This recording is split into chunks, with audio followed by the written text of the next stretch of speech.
Hello, I'm Renee, and I'm going to show you how to use a citation manager called Zotero today. First, we need to address what a citation manager actually is. I think the best way to do that is to actually show you what Zotero looks like. So I have a Zotero account already set up, and we'll make sure that you know how to set this up today. Once you have an account already set up, you download the program to your computer, and it becomes your way of storing all of the articles and other types of sources that you are going to use for a major research project. When you import all of the information about each of your articles, you're saving them to the Zotero account.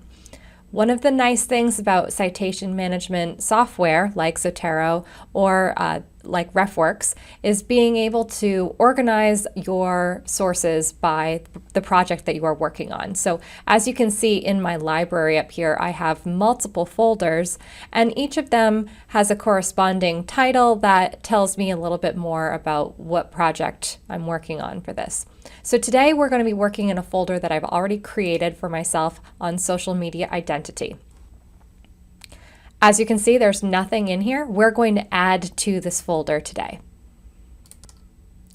So there are multiple ways we can add to the folder. You could create a new item by choosing the little plus sign and selecting which type of item you would like to add. And this would help you import information manually.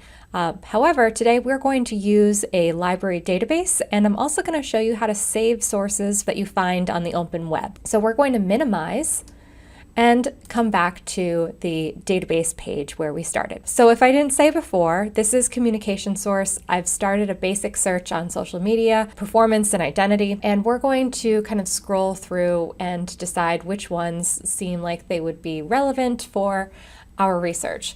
So once you select an article, there are a number of different ways that you might choose to save it, and oftentimes people send themselves an email.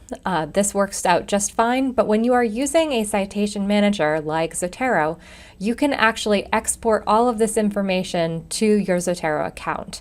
So I'm going to choose export over on the side, and the first option is the one that we're going to use. This is the direct export to a RIS or RIS format. This is the one that is going to link you with Zotero. So we're going to click Save, and it's going to confirm that I actually have Zotero open and it is connected to the site. So I'm going to click Always, Allow, click OK, and you'll see up at the top, it disappeared very quickly. There was a notification that it had imported to the selected folder that I have open in Zotero. So when I open Zotero back up, you can see that the full article's information has now appeared in the correct folder. So we have social media identity. This is the folder, and this is all of the information about the article. Important thing to keep in mind here is that because the database and the Zotero, because the database and Zotero are both pieces of software, technically, that need to speak to each other, sometimes they speak strangely.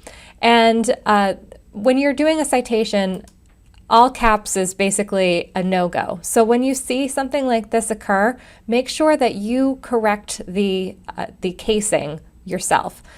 Once you've fixed the casing, this is all set and ready to go. It's also useful to double check the URL because often the URL that is pulled over isn't the correct one.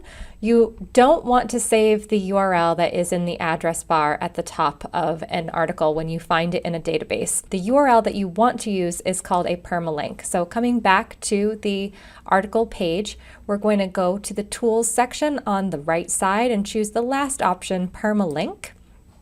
This is the link that is stable. It will never expire. So I'm going to copy it and just make sure that that's the link that has been saved. So I've pasted that in there, and now I will be able to come back to this article at any time.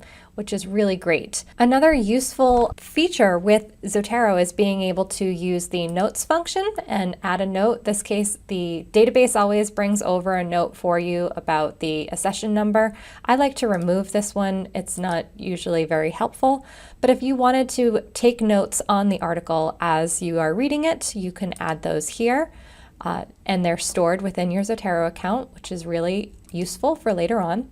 You can also organize by tags. So if you create a tagging system for yourself, it will appear over on the bottom left corner. These are tags that I use frequently. I also have some color coding going on here. When you save an article from a database, it will pull over tags from the account. So coming back again to the article's record page, the tags that it has pulled over are the subject terms. So if we go back to our Zotero account, you can see that all of those tags have come through as well.